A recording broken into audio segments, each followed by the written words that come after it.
Bienvenidos a nuestra cuarta sesión del curso La Pascua del Señor del Instituto de Pastoral Bíblica Salvador Carrillo Alday. La sesión anterior terminábamos con el preciosísimo tema de la institución de la Eucaristía, después de haber recorrido varios episodios que colocamos que sucedieron durante la primera parte de la Pascua de Jesús, que hemos titulado La Cena del Señor.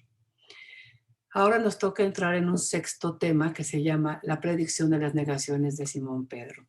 Y para ello vamos a leerlo en la triple tradición evangélico. ¿Por qué hablamos de tres tradiciones evangélicas si tenemos cuatro evangelios? Por lo siguiente, Marcos y Mateo dependen mucho uno del otro. Lo más probable es que siempre se parezcan los relatos de Marcos y Mateo cuando hablemos de triple tradición evangélica. Esa sería la primera, la segunda sería la de Lucas y la tercera sería la de San Juan. En este caso, la Escritura nos transmite tres diferentes tradiciones sobre la predicción que Jesús hizo a Pedro de que lo negaría 3 veces la noche anterior a su muerte. Vamos a entrar ya en unas 2 o 3 sesiones a la terriblísima parte de la pasión de Jesús y penetrar en el corazón de Jesús hablando a Pedro diciéndole: me vas a negar esa noche, dándole nuevamente como a Judas la oportunidad de no hacerlo. Se lo advierte con anterioridad. En las tres tradiciones evangélicas vamos a encontrar el mismo acontecimiento, el hecho histórico. Jesús anunció las negaciones de Simón Pedro. Lo que difiere en las tradiciones evangélicas es la presentación teológica que cada uno de los evangelistas quiso entregar a la iglesia. Pero el elemento común es: Jesús sabe que Pedro lo va a negar, así como supo que Judas lo iba a entregar. Sabe que Pedro lo va a entregar, pero Pedro va a reaccionar impetuosamente diciendo: yo jamás, Señor, yo siempre te seré fiel, yo iré contigo hasta la muerte. Y Jesús le va a decir: Pedro, no digas eso, eso es caer en la tentación, me vas a negar. Vamos entonces primero a tomar nuestra tradición de Marcos y Mateo. Voy a leerlo en el Evangelio de San Marcos, en el capítulo 14, a partir del versículo 26 y hasta el versículo 31. Por favor, tomen su Biblia y vamos abriendo el Evangelio de San Marcos, en el capítulo 14, a partir del versículo 26, por favor. Sí. Dice el texto de Pedro. Capítulo 14, versículo 26. Una vez que cantaron los himnos, salieron hacia el monte de los olivos. Jesús les dijo: todos os vais a escandalizar, pues está escrito: iré al pastor y se dispersarán las ovejas. Pero después de mi resurrección iré delante de vosotros a Galilea. Pedro le dijo: aunque todos se escandalicen, yo no. Jesús le contestó: yo te aseguro que hoy, esta misma noche, antes de que el gallo cante 2 veces, tú me habrás negado 3. Pero él insistía: aunque tenga que morir contigo, no pienso negarte. Lo mismo dijeron los otros. Hemos leído el texto completo, ahora tenemos que ir haciendo el análisis versículo por versículo.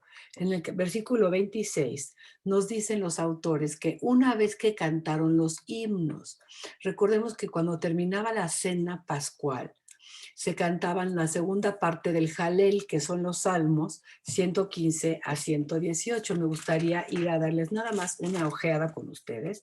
Si pueden, por favor, tomen su Biblia y vamos a ver el Salmo 115 para ver con qué tipos de canto y qué hay en el corazón de Jesús cuando sale del cenáculo y van a ir camino al Monte de los Olivos. El Salmo 115 es un salmo al único Dios verdadero.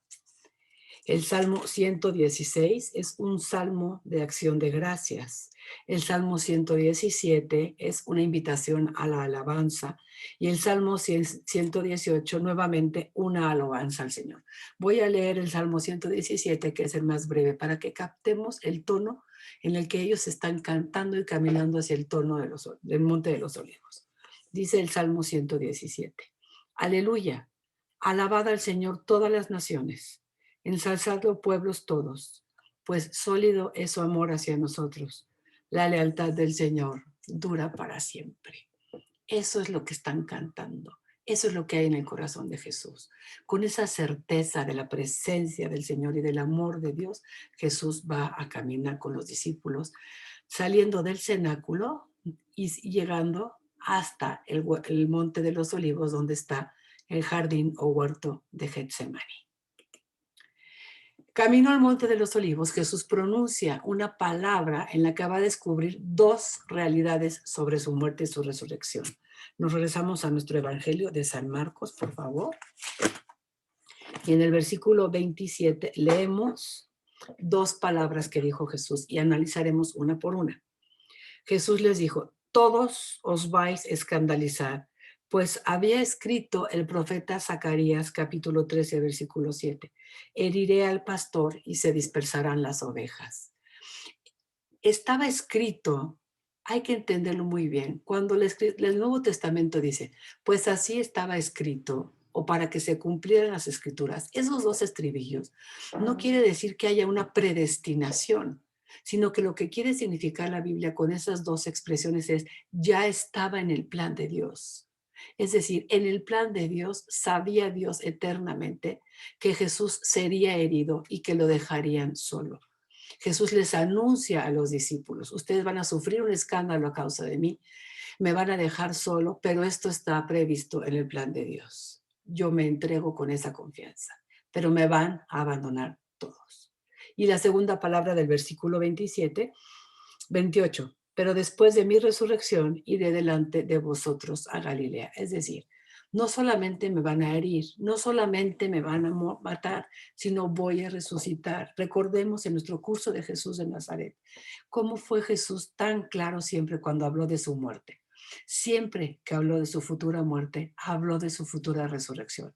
Aquí nuevamente, me voy a ir, me van a herir, pero yo voy a resucitar. Con esa certeza les digo, vayan a Galilea después de que me mueran. Ahí me verán resucitado.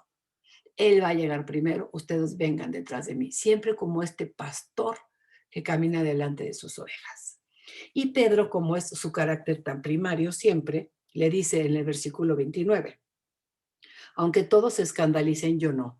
Jesús le contestó, yo te aseguro que hoy, esta misma noche, antes de que el gallo cante 2 veces, tú me habrás negado 3.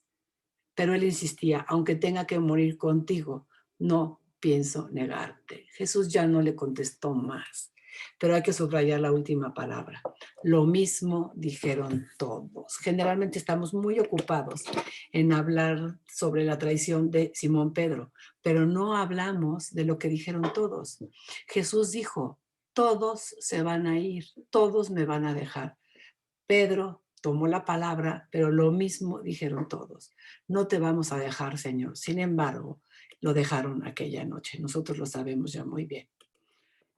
Terminamos ya la tradición de Marcos y de Mateo. Ahora vamos a ver la segunda tradición evangélica. De este mismo episodio, del anuncio de Jesús, de que Pedro lo va a traicionar, ¿qué presentación teológica nos da San Lucas? Me voy entonces al Evangelio de San Lucas. Ábranlo, por favor. En el capítulo 22, en el versículo 31. Lucas 22, 31. Escribe el evangelista. Simón, Simón, sábete que Satanás ha solicitado el poder cribaros como trigo, pero yo he rogado por ti para que tu fe no desfallezca. Y tú cuando hayas vuelto, confirma a tus hermanos. Él replicó, Señor, estoy dispuesto a ir contigo hasta la cárcel y la muerte. Pero Jesús contestó, te digo, Pedro, que hoy mismo antes de que cante el gallo, habrás negado 3 veces que me conoces. Y termina. No dice que los demás también dijeron lo mismo. Esa es la tradición de San Lucas. Pero aquí nos vamos a fijar mucho en la tradición de Lucas, en la misericordia de Jesús y en la oración que Jesús hizo. Jesús fue tentado al inicio de su ministerio público por Satanás. En su naturaleza humana, Jesús sufrió la tentación. Ahora que va a inaugurar el nuevo pueblo de Dios, sabe que Satanás va a tentar a los apóstoles para apartarse del plan de Dios. Es decir, la acción de Satanás no escapa a la providencia de Dios en un misterio que nosotros no podemos comprender. ¿Cómo nos lo escribe la Escritura en la palabra del versículo 31 que dice, Simón, Simón, sábete que Satanás ha solicitado el poder cribaros como trigo? En ese ha solicitado, verbo en voz pasiva, Hay un sujeto escondido detrás de la acción que hemos estado explicando, que siempre en la escritura es Dios. Si Satanás ha solicitado, quiere decir que a Dios no se le escapa, que Satanás va a tentar a los apóstoles. Siendo así, Jesús va a intervenir en favor de Pedro aún antes de la tentación de traicionar a Jesús. Dios no tienta a nadie, dice San Pablo. Antes de entrar en la tentación, el Señor nos ha equipado ya con la herramienta necesaria para salir vencedores, igual que Jesús. Entonces Jesús no va a dejar a Pedro a merced de Satanás, sino que le dijo, el versículo 32, el padre Carrillo gozaba decir, este es un versículo de oro. Yo he rogado por ti para que tu fe no desfallezca. Es decir, Pedro, ¿va a negar a Jesús? Sí, pero no en el campo de la fe. ¿Por qué? Porque Jesús ha orado por él para que su fe no desfallezca. Este texto es muy, muy importante para nosotros en la Iglesia Católica porque en materia de fe, a lo largo de 20 siglos de papado, no ha habido nunca un error doctrinal, a pesar de papas que han sido notoriamente pecadores, a pesar de la imperfección natural que se tiene que dar en un papa. Pero esa infalibilidad del Santo Padre, cuando enseña en materia de fe y moral a la Iglesia Universal como pastor y maestro, no le viene a cada papa por la virtud propia, sino por la oración de Jesús. Jesús ha ido estableciendo poco a poco los lineamientos de su futura iglesia. Ha puesto una cabeza en su futura iglesia. Tiene el cuidado de anunciarle a Pedro, aunque vayas a ser tentado, yo he rogado por ti, Pedro. En el campo de la fe no fallarás. Entonces nosotros confiamos en la infalibilidad del Santo Padre, no por la virtud del Papa, sino por la oración de Jesús que oró por la fe de Pedro. Tan fue así, y con esa certeza, que en el versículo 32 al final dice Jesús, y tú, cuando hayas vuelto, vuelve, confirma a tus hermanos. Voy a leer una nota muy importante que tiene la Biblia de Jerusalén al respecto del versículo 32. Dice así, esta sentencia le confiere a Pedro en relación con los demás apóstoles una función directiva en la fe. Su primado dentro del mismo colegio apostólico se afirma aquí con mayor claridad, donde podía ser considerado como el portavoz y representante de los 12 nada más. No es solamente representante y portador de la voz de los 12, sino es el que dirige en materia de fe. Y ese encargo se lo hizo Jesús. Jesús sabe que lo va a traicionar, pero Jesús sabe que no va a ser en el campo de la fe porque Él vela por su iglesia. Nunca olvidemos eso. Jesús es la cabeza de la iglesia, Cristo resucitado. El alma de la iglesia es el Espíritu Santo que la sostiene y que le da vida. Pero la fe apostólica, veámoslo como una columna vertebral que sostiene a la iglesia y Dios no va a permitir que esa columna falle en la fe porque se derrumbaría la iglesia. Tenemos su palabra en el capítulo 16 de San Mateo. Las puertas del Hades no prevalecerán contra mi iglesia. Y la palabra final del Evangelio de San Mateo, yo estaré con ustedes todos los días hasta el fin del mundo. Muy importante la tradición de San Lucas, llena de misericordia. Jesús no abandonará a Simón, sino que ha orado por él incluso antes de que Simón lo traicione. Hermosísima la tradición de San Lucas. La tradición de San Juan pueden leerla ustedes, es similar a la de Marcos y de Mateo, porque queremos pasar al séptimo tema, de nuestro curso La Pascua del Señor, en la sección La Cena, que son los discursos de despedida. Es muy, muy importante tomar en cuenta que nada más 2 evangelios nos transmiten discursos de despedida que dio Jesús en la última cena. Los otros 2, que son Marcos y Mateo, nada más van a narrar institución de la Eucaristía, salieron a Getsemaní y listo. Sin embargo, San Lucas pone un brevísimo discurso de despedida en labios de Jesús, mientras que San Juan nos va a poner casi 5 capítulos de palabras de Jesús que hemos titulado los discursos de despedida, del capítulo 13 hasta el capítulo 17. En esta sesión vamos a ver los discursos de despedida en la tradición de Lucas y el primer discurso de despedida en el Evangelio de San Juan. Vamos a empezar con el más breve y también cronológicamente así correspondería. Primero el Evangelio de San Lucas, del versículo 23 al 30 y del 35 al 38. Antes de iniciar estos versículos de despedida, quisiera que por favor viéramos el capítulo 49 del Génesis para ver cómo es muy tradicional en la Biblia. Cuando un personaje famoso va a morir, los autores de la Biblia lo presentan como que reúne a todos a su alrededor y les da unas palabras finales, que generalmente suelen ser como un anuncio de lo que puede venir a continuación. Pero es una bendición, una despedida que da como a manera de testamento espiritual el personaje bíblico del que se está escribiendo. Si vamos al capítulo 49 del Génesis, tiene un título que es Bendiciones de Jacob. Y vamos a leer en el capítulo 49:1 que dice que llamó Jacob a sus hijos y dijo: reuníos que yo os muestre lo que os sucederá al cabo de los días. Apiñaos y oíd, hijo de Jacob, oíd a Israel vuestro padre. Y todo el capítulo 49 trata de la bendición de Jacob moribundo a sus hijos, y en el versículo 28 dice así: todas estas son las tribus de Israel, 12 en total, y esto es lo que les dijo su padre, bendiciéndolos a cada uno con su bendición correspondiente, y después murió Jacob. Jesús está caminando hacia su muerte, entonces no es difícil que los autores de los evangelios hayan colocado unos discursos de despedida en labios de Jesús. El primero que vamos a estudiar, dijimos entonces, es en el Evangelio de San Lucas, en el capítulo 22, por favor, en el versículo 30. Es muy importante que tengamos nuestra Biblia, porque no nada más escucho, sino también veo el texto bíblico directamente, lo escucho y es más fácil que se quede grabado en mi memoria. Capítulo 22, versículo 23. Entonces se pusieron a discutir entre sí quién de ellos sería el que iba a hacer aquello de traicionar a Jesús. Versículo 24. Entre ellos hubo también un altercado sobre quién de ellos parecía ser el mayor. Él les dijo: los reyes de las naciones las dominan como señores absolutos, y los que las oprimen se hacen llamar bienhechores. Pero no actuéis así entre vosotros, pues el mayor entre vosotros ha de ser como el más joven, y el que gobierna como el que sirve.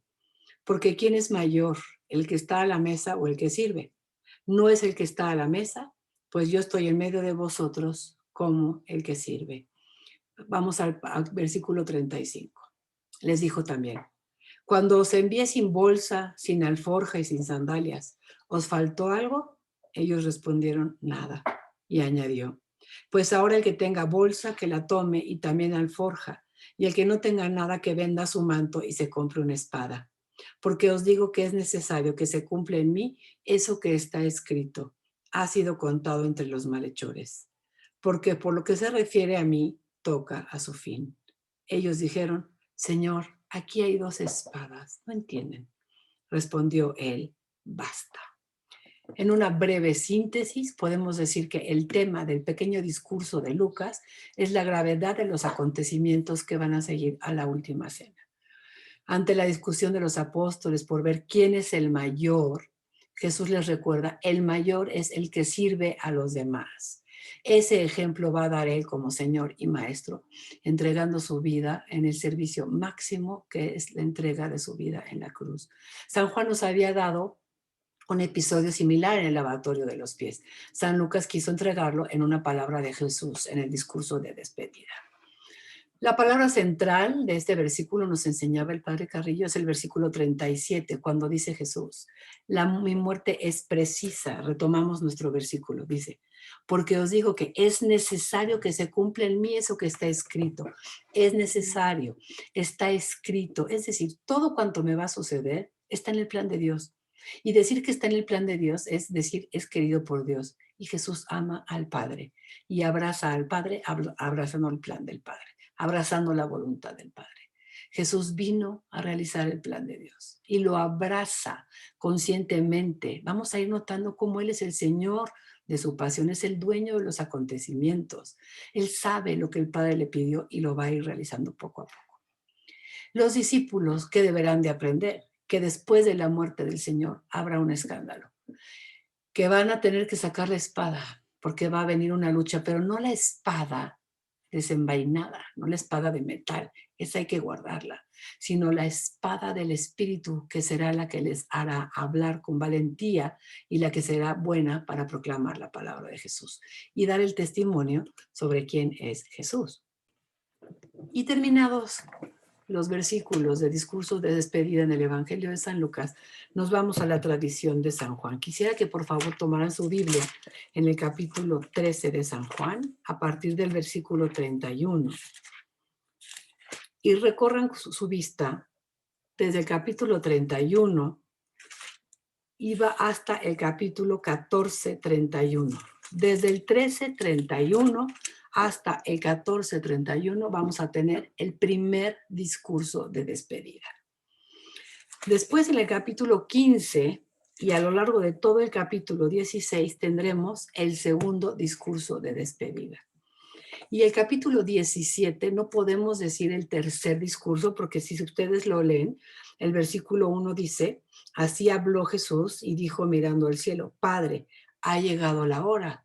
Entonces no es un tercer discurso a los apóstoles, sino una oración de Jesús al Padre, que se conoce como la oración sacerdotal. Ahora bien, el Evangelio de San Juan es un evangelio de una riqueza teológica impresionante. Cada versículo nos podría llevar 2 o 3 sesiones para explicarlo. Entonces, lo que el padre Garrido nos invitaba a hacer con estos discursos de despedida en el Evangelio de San Juan es hacer una breve lectura juntos, tratar de dar un pequeño mensaje y dejarlos para contemplación personal.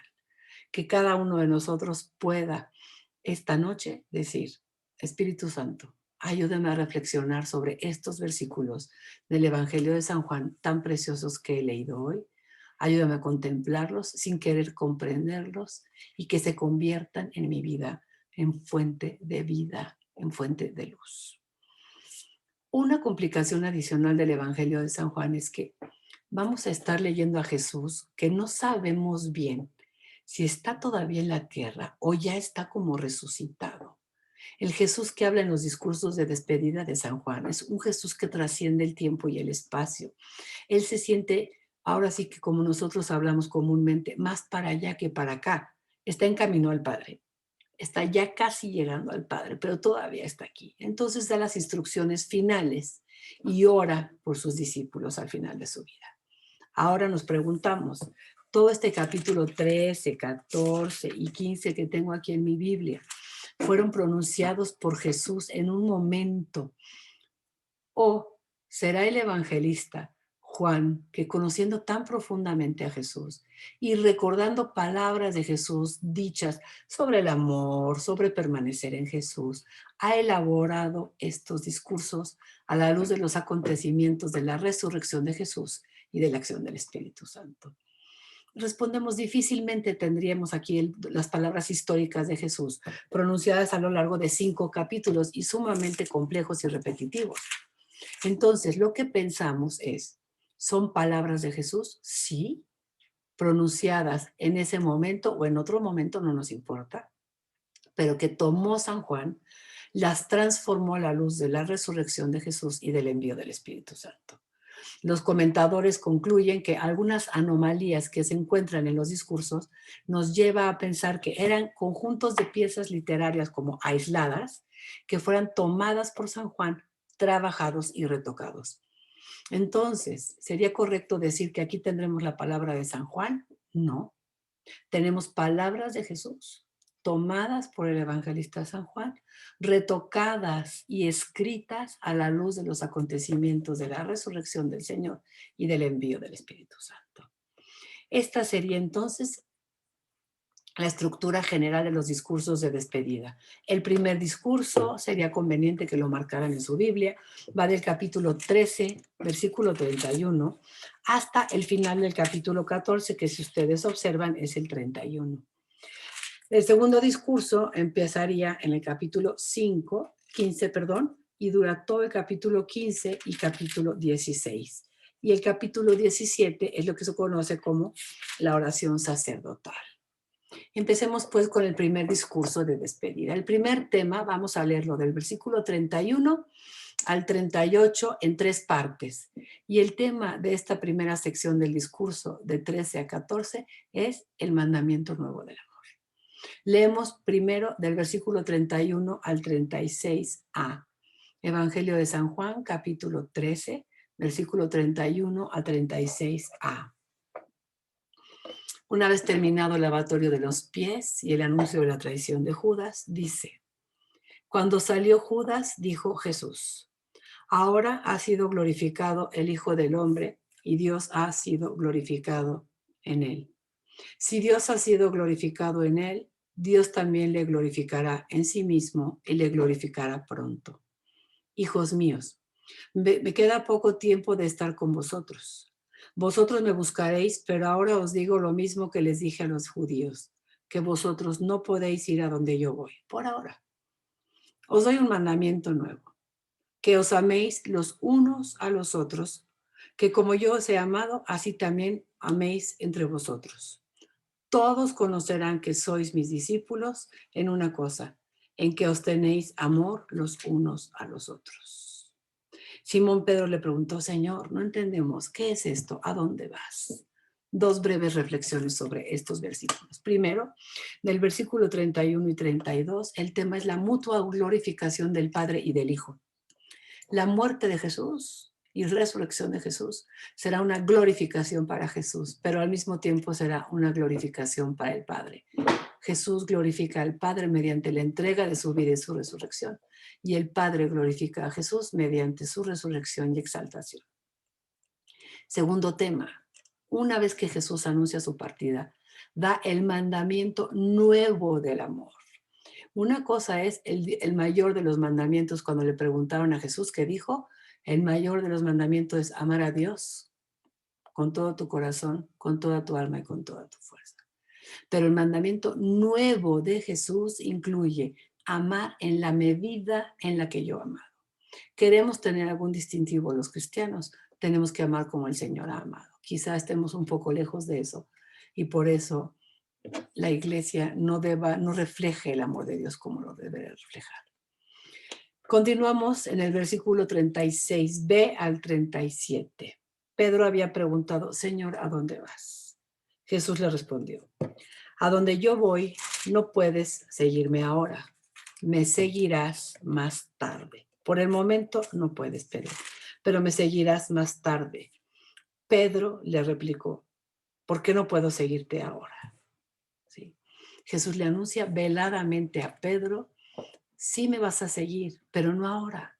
Primero tengo que terminar yo toda mi carrera mesiánica. Y una vez que yo termine, empezarán ustedes. Y cuando empieces, Pedro, me seguirás a la gloria, pero será también a través de la cruz. En el capítulo 29 le dirá qué tipo de muerte va a sufrir. Capítulo 21, perdón. Y después, en el capítulo 13, versículo 38, la tercera sección de esta primera parte. Pedro le dijo: yo daré mi vida por ti. Contestó Jesús: ¿que darás tu vida por mí? En verdad te digo que no cantará el gallo antes de que tú me has negado 3 veces. Pedro, las fuerzas humanas no bastan para seguir a Jesús, dice el Señor. Seguir a Jesús es una gracia de Dios, no es mérito nuestro.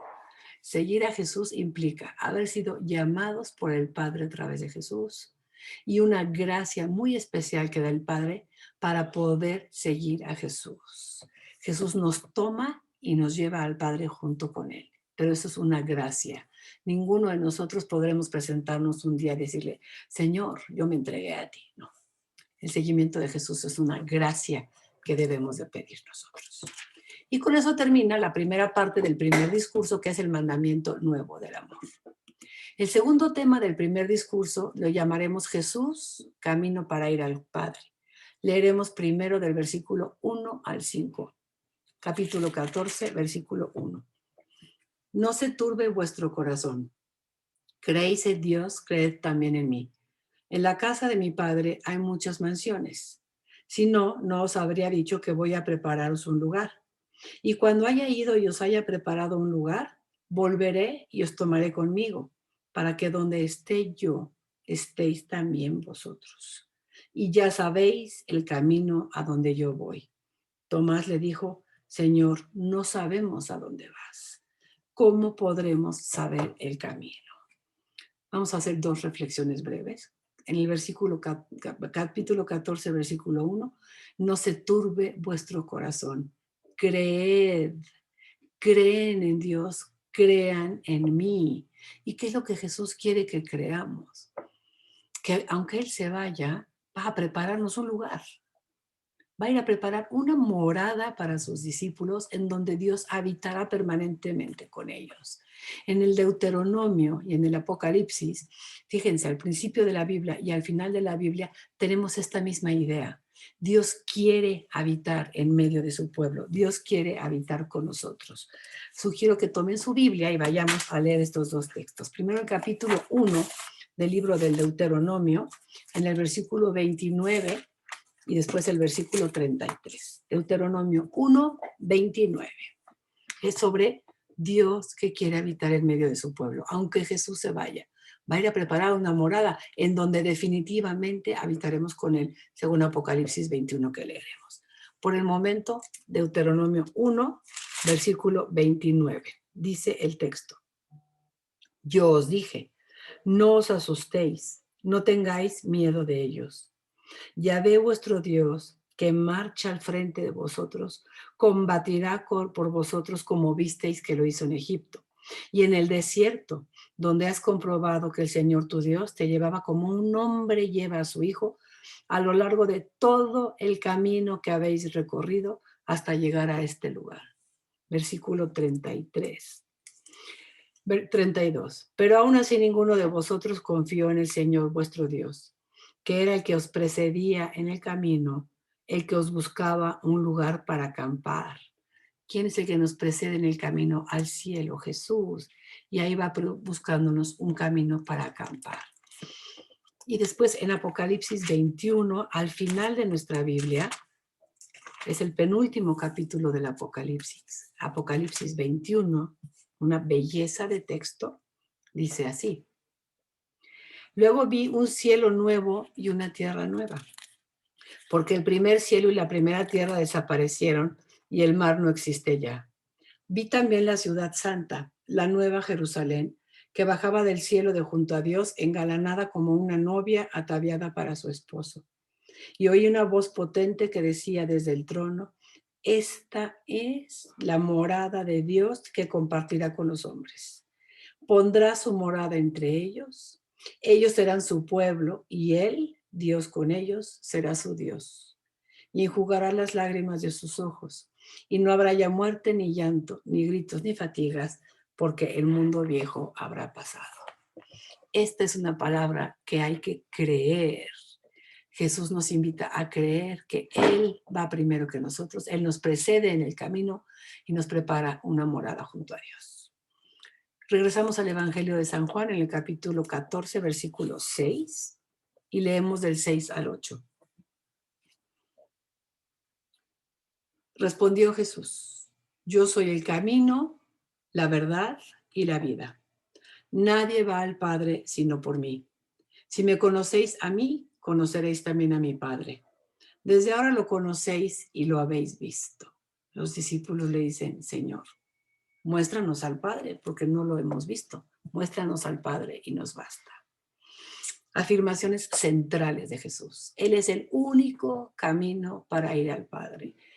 El libro de los Hechos dirá, Él es el único mediador. San Pablo dirá, nuestro intermediario ante Dios. Lo mismo la epístola a los Hebreos. El único camino seguro para llegar al Padre es Jesús. Si pensamos en otras mediaciones, la Santa Virgen María, los santos, a través de Jesús. Ellos piden a Jesús, pero el verdadero y único camino para llegar al Padre es Jesús. Segunda afirmación, Él es la verdad, porque solo Él conoce al Padre y solo Él puede revelarles a los hombres cuál es ese camino para llegar al Padre. Y la tercera afirmación, Jesús es la vida. Acercarse a Jesús es llenarnos de vida, es llenarnos de Jesús que comunica vida a los que se acercan a Él y aceptan su palabra. Jesús, que tú seas nuestro camino, que tú seas la verdad con la que vivamos y que tú seas nuestra vida. Y vamos ahora al versículo 9 al 11, capítulo 14, versículos 9 al 11.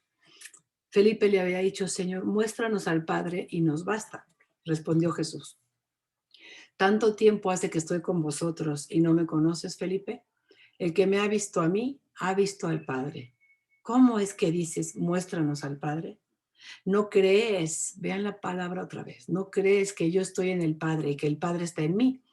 Las palabras que os digo, no las digo por mi cuenta. El Padre que permanece en mí es el que realiza las obras. Créeme, yo estoy en el Padre y el Padre está en mí. El que ha visto a Jesús ha visto al Padre. Jesús es Dios que se ha encarnado para revelarnos cómo es Dios. ¿Cómo hubiéramos podido conocer a Dios si no ha sido mediante el misterio de la encarnación? Ver a Jesús es ver al Padre que lo envió, porque Jesús es Dios y Él y el Padre son uno. Y versículos 12 al 14. En verdad os digo que el que crea en mí hará también las obras que yo hago y hará mayores aún, porque yo voy al Padre. Y yo os concederé todo lo que pidáis en mi nombre para que el Padre sea glorificado en el Hijo. Si me pedís algo en mi nombre, yo os lo concederé. Es decir, otra vez empezamos esta unidad literaria y la terminamos con el mismo verbo, creer. Necesitamos creer en Jesús. ¿Pero qué significa creer en la Biblia? Hay dos maneras de hablar de la fe. La manera occidental, griega, nuestra, que es un sustantivo que es fe pistis. Esta fe se refiere a un conocimiento intelectual. Es decir, por ejemplo, ¿tienes fe? Sí, claro que sí. Yo creo en mi mente que Dios existe. Pero para el mundo semita del Medio Oriente Antiguo, en específico a los hebreos, decir creer era una cosa mucho más profunda. Es un encuentro vital, un encuentro de vida. Es decir, me he encontrado con una persona a la que he conocido, de la que puedo fiarme y por eso me entrego a ella. Esta es la fe, emuná, la fe hebrea que nos pide Jesús. Cree en mí, conóceme, acércate a mí y entonces podrás entregarte a mí. Y al final de esta unidad literaria dice, ¿cuál es el efecto de creer en Jesús? Dice, si creéis en mí, haréis mayores obras que yo. Las mismas obras que hizo Jesús podrá hacer los que crean en él. Vamos a tomar una palabra similar en el Evangelio de San Marcos, en el capítulo 16, por favor, en el versículo 15. Marcos 16, versículo 15. Dice el texto, el día de la ascensión. Luego les dijo, id por todo el mundo y proclamad la buena nueva a toda la creación. El que crea y sea bautizado se salvará. El que no crea, el que no se entregue a Dios y a su proyecto, se condenará. Estos son los signos que acompañarán a quien, a los que crean. ¿Qué van a hacer? En mi nombre expulsarán demonios, hablarán lenguas nuevas, agarrarán serpientes y aunque beban veneno no les hará daño. Impondrán las manos sobre los enfermos y se pondrán bien. Se los había anunciado Jesús. Si creen en mí, harán las mismas obras que yo y mayores, no que sean más grandes que las de Jesús, sino por el número. Son más los discípulos y más los que van a creer por la palabra de los discípulos. Y entramos al tercer tema del primer discurso, la promesa de otro paráclito. Vamos a explicar primero que nada qué quiere decir la palabra paráclito. Muchas veces se traduce por abogado, consolador, defensor. La palabra paráclito viene del sustantivo griego parácletos, que quiere decir aquel que está llamado para estar a tu lado. Preciosa definición. ¿Quién es el Espíritu Santo? Aquel que está llamado para estar a tu lado para siempre. Ese va a ser el otro paráclito. ¿Y por qué decimos otro? ¿Quién es el primer enviado por Dios para estar con nosotros? Jesús. Entonces Jesús, cuando diga otro paráclito, se refiere a otra persona distinta de él y distinta del Padre. Leemos el versículo 15 al 17 del capítulo 14. Si me amáis, guardaréis mis mandamientos, y yo pediré al Padre y os dará otro paráclito para que esté con vosotros siempre. 2 puntos. El Espíritu de la verdad, a quien el mundo no puede recibir porque no lo ve ni lo conoce, pero vosotros lo conocéis porque mora con vosotros y estará en vosotros. Es decir, la prueba de que amamos a Jesús es que seguimos sus mandamientos.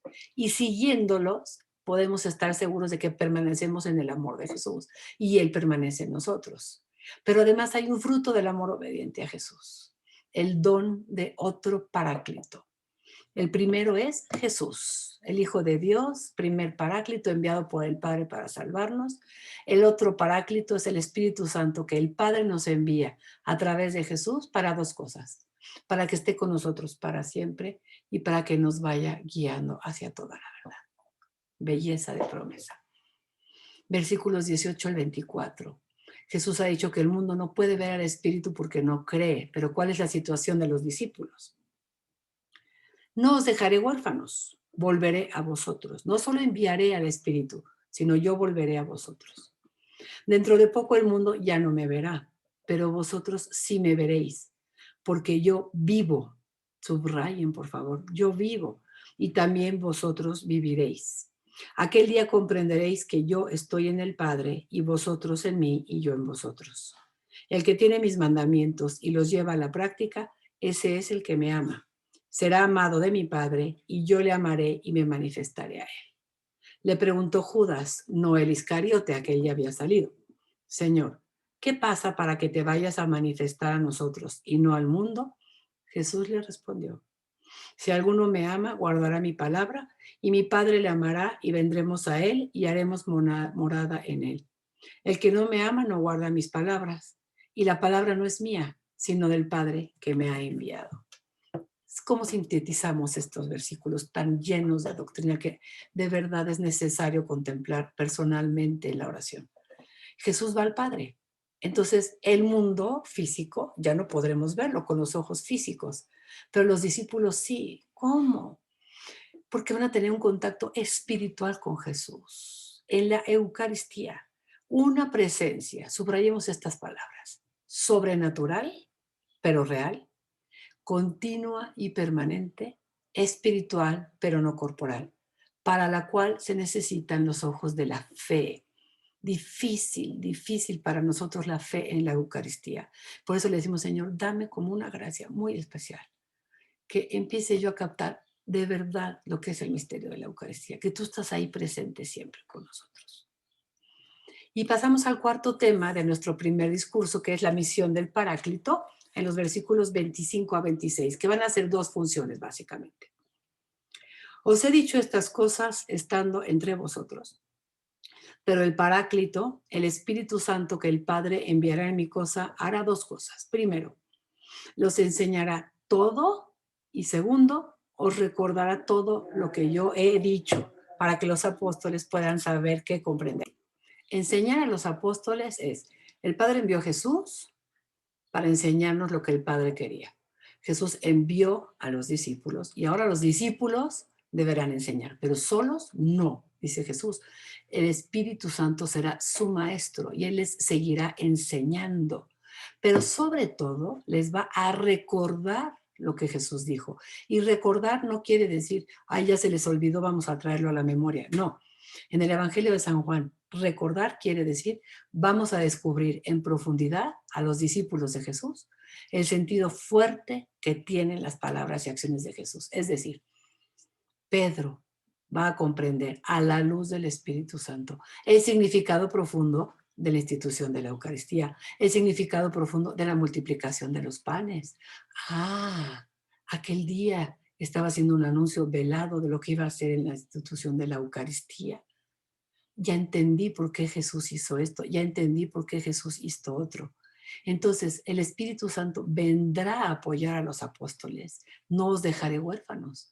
El Espíritu Santo estará con ustedes, enseñándoles y haciéndoles comprender en profundidad todo lo que Jesús dijo e hizo. La acción bellísima del Espíritu Santo.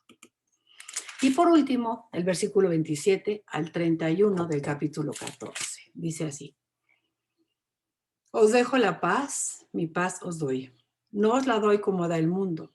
No os sintáis turbados y no os acobardéis. Ya me habéis oído decir, me voy y volveré a vosotros. Si me amarais, os alegraríais de que me vaya al Padre, porque el Padre es más grande que yo. Y esto os lo digo ahora, antes de que suceda, para que cuando suceda creáis. Ya no hablaré mucho con vosotros, pues llega el príncipe de este mundo. Atención, en mí no tiene ningún poder si me van a atrapar. No es porque el demonio tenga poder, sino porque amo al Padre y obro según el Padre me ha ordenado. Tan es así que les digo, vienen por mí, levantaos, vámonos de aquí. Bien importante. Dos temas. Primero, la paz de Jesús. La paz de Jesús. Una paz diferente a la paz que da el mundo. Es la paz profunda.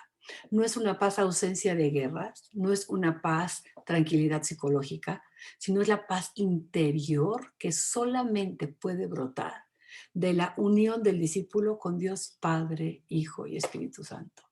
Que el Señor nos conceda una experiencia de esta paz profunda que Él quiere regalarnos.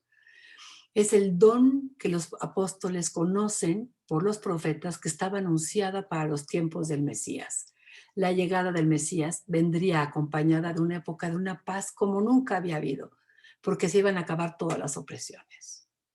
Y el segundo tema con el que cerramos esta sesión, Jesús sabe que regresa al Padre, sabe que en el fondo el que está urdiendo su muerte es Satanás, sabe que va a morir y que Satanás tuvo que ver, pero sobre todo sabe que esa es la voluntad de su Padre y él ama al Padre y obedece a su Padre. En el nombre del Padre y del Hijo y del Espíritu Santo. Amén. Muchas gracias. Nos vemos la quinta sesión.